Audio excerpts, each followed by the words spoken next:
Back in 2021, I documented 100 row homes across Philadelphia, and just a few months ago, my dream came true of owning a small piece of this city's history. I have big plans for the project, but for now, we're back in the exploratory demo to uncover new structural issues phase, unfortunately. And that joist there, you see this one, that doesn't look good at all. And to help finance the renovation, this video is kindly sponsored by Squarespace, but more on them later. So remember a couple weeks ago when I said it's pretty simple and both this and the front are structurally pretty fine? Well, it turns out that was a lie. I didn't know it was a lie at the time, but now that I'm diving into this front section of the house, and specifically this wall behind me, which is a brick wall that is suspended above the alleyway, we definitely have some issues.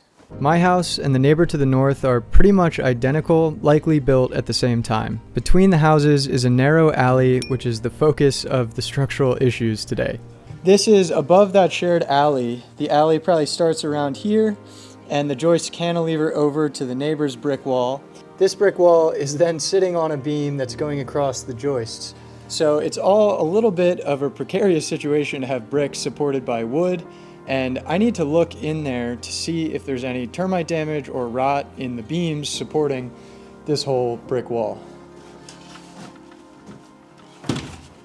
The next order of business here is to poke through the ceiling to try to look at the state of the wood in there. And I do want to keep this plaster ceiling. I think it's great for sound insulation between this living room and the bedroom above. It's in decent shape. There's a little bit of cracking, but either I could patch this, or I'm thinking also it might be cool to expose the joists kind of in line with the vestibule as you walk in. That could be kind of interesting. There's a chance that this won't have to be replaced, but either way, it does pain me to have to damage this plaster ceiling that I wanted to keep. That's kind of been the MO around here, wanting to keep things and then realizing that I can't. But that's the reality of an old house. You get used to it.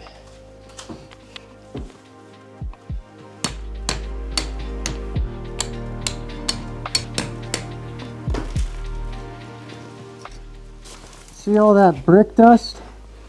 That's what I don't like to see. Look at all that. All that is brick that's supposed to be structural and is powder.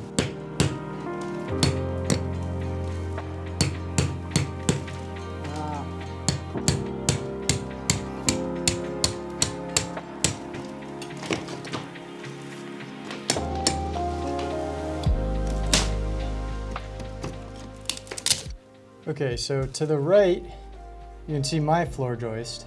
And that joist there, you see this one, that doesn't look good at all. That is the neighbor's joist crossing over the alley, bearing on my brick wall, and the weight of the brick is entirely crushing that. So we're gonna have to probably try to reinforce that. So might have to take more of the ceiling down to get in there. I opened up a bit of the ceiling here in the vestibule also to understand what's going on. The alleyway is right on the other side of this wall. Several weeks ago, when I took the plaster off this brick, I noticed these cracks, and I started to suspect, and my suspicion was correct, that the crack is actually due to the weight of the brick wall above the alley being distributed onto these joists and then cracking the brick down below. So some serious structural issues here. So there's that crack there, and then there's another crack running right here. And again, that probably corresponds with the joist bearing onto this wall. And I suspect that maybe across this whole wall, wherever those joists are bearing, could be damaged. I also took up a bit of the floor here and got some photos into that cavity to see what we're working with.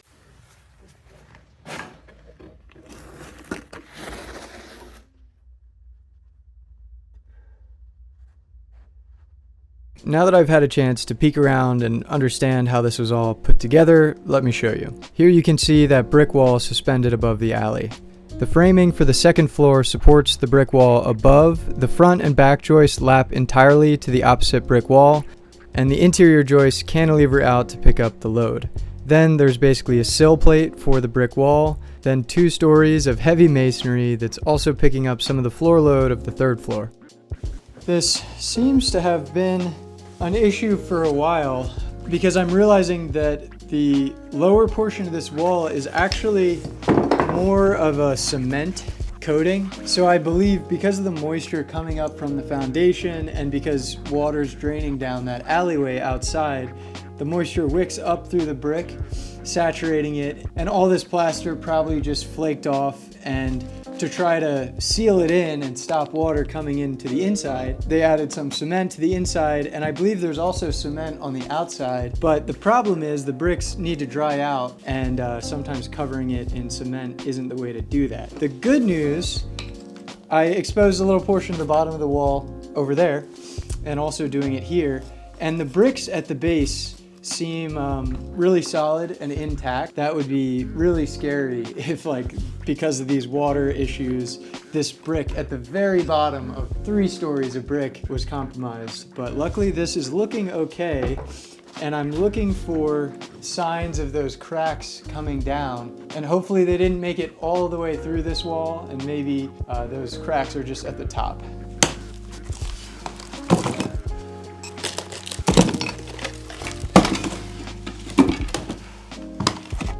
Check this out. Just these layers of paint have become a bit structural. Let's take a break to talk about today's sponsor, Squarespace. I've personally used Squarespace for the past decade now. I started my first site in 2015, my freshman year of college. And what I love most about Squarespace is its ability to adapt and change to meet the needs of a growing business. When I first started my site, it was an online portfolio. I just wanted a place to host my photography work. As people started getting interested in my photography, I wanted to sell prints. And luckily, Squarespace has great e-commerce functionality. So very quickly, I was able to list my prints for sale and start to make money on my passion of photography. Flash forward 10 years and Squarespace has enabled my business to grow. I use Squarespace to host all my email campaigns. And I also sell digital content on my website like courses and digital downloads. You can head to squarespace.com/ChrisHytha to save 10% on your first website or domain with code ChrisHytha. Thanks again to Squarespace for sponsoring the video. Let's get back into it. What's up? Good to meet you. What's up, man? How are you? This is Pavel. He reached out, he found the project through YouTube, and he's here to talk about refinishing these floors. Can we refinish this one? Dang, where'd the floor go, man? I don't know. There's not much to refinish over here. All right, so we definitely have a lot of work to bring this floor back. First off, I'm curious, was this the finished floor at some point? I've always been curious as to why the finish seems so patchy that in the middle here, it seems like this was never finished, and then you have this darker, like stained or polyurethane section. What's that about? Yeah, so back in the old days, what they used to do was they would put carpet, like a rug in the middle, and it would be secured to the floor, and then around the carpet it would be a hardwood floor border. Mm-hmm. So there's definitely a couple areas where we lost the floor, like right here. This is just plywood. So I've salvaged some of what was in the floor above that I want to fill in, and I'm curious how you approach linking this patched section into the old floor and the details with the tongue and groove and everything. So you'd have to start by jacking up some of the beams from underneath just to get the level straight. And then I would cut out some sections. In my profession, they call it teething it in or sewing it in. Yeah. So you would cut it out in random lengths, and then I would just slide it in.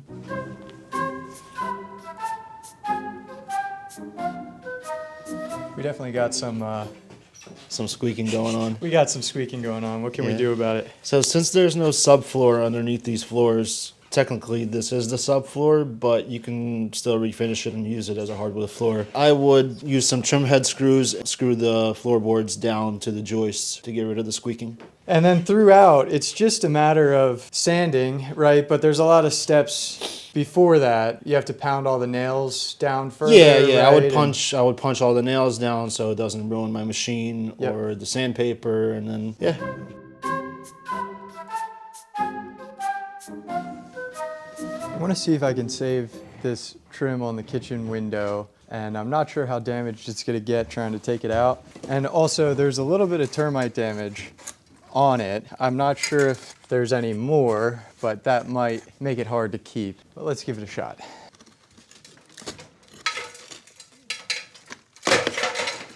Yeah, we got some termite damage.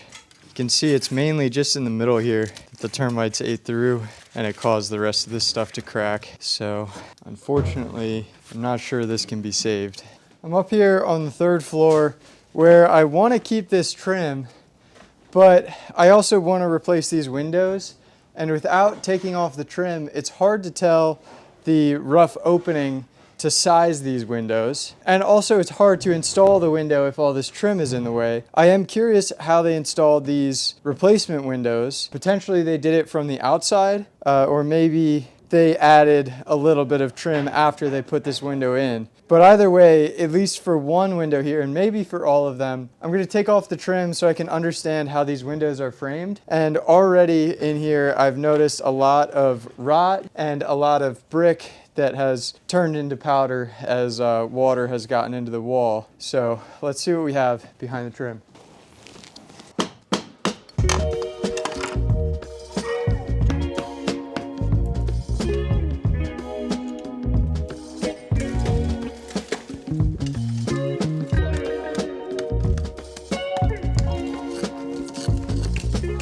The gutter is right on the other side of this wall, and there's staining on the stucco, which told me that this area was getting pretty wet, and the left side of the trim was starting to rot. One really interesting thing once this all got opened up are these.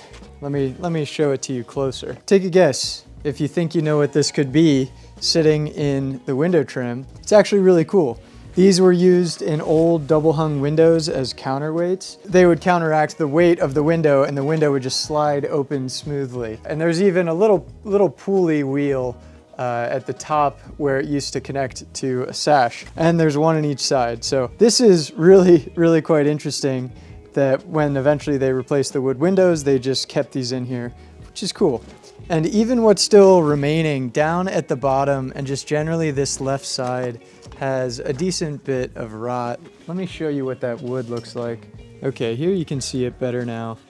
Just how this wood has been deteriorating over the years as the brick gets wet and the wood is touching that, and it's all just kind of soft and squishy and flaking away. So this is gonna have to be replaced. I think the window over there is probably fine because even this side of this window looks pretty good. So that is reassuring that most of the moisture issues are likely just on this left side. And of course, I'm gonna save all the trim too. I think for the most part, it's usable, and I hope to be able to rebuild what was there. And this will make it easier to strip the paint too when the trim's off. I wanna take a minute to talk about this brick wall. The first thing to mention here is you see the shared alleyway down here. Now we're up on the 3rd floor where we removed this big section of brick, and the brick that's left here is going to take some new structural loads, so we need to make sure that it's in decent shape. To start, there's going to be a ridge beam at the very top that's bearing on that brick. It's going to support the existing rafters here as well as new rafters coming down on the other side for the addition. Now the first problem here, this is the floor joist, and it looks like it's actually intersecting with the brick wall. And I believe that they cut the bricks that used to be here, and because they removed the hardened face of the bricks that were in here have just disintegrated. This was full of brick powder that was cleared out. And I want to show you right below this spot on the 2nd floor. There's this existing window opening which needs to be entirely bricked in to provide more support for the new load of the PSLs that are going above. And right up here is where all that brick was deteriorating, and the framers started forming this up to add some concrete in that area because it's too narrow to fit bricks. The other issue here is that the header is all termite damaged as well, and that's supporting some bricks too. So the concrete will go in to shore things up, and then we can remove that header. So this is that same brick wall that I showed you on the 2nd and 3rd floor, on the 1st floor where it's coming down to the foundation. And to better understand what's going on with the wall, I want to get all this plaster off.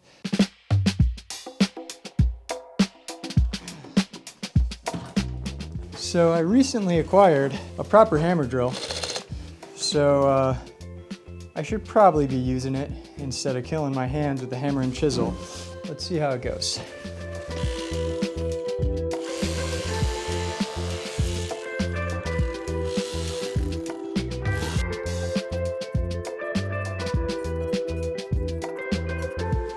Whew.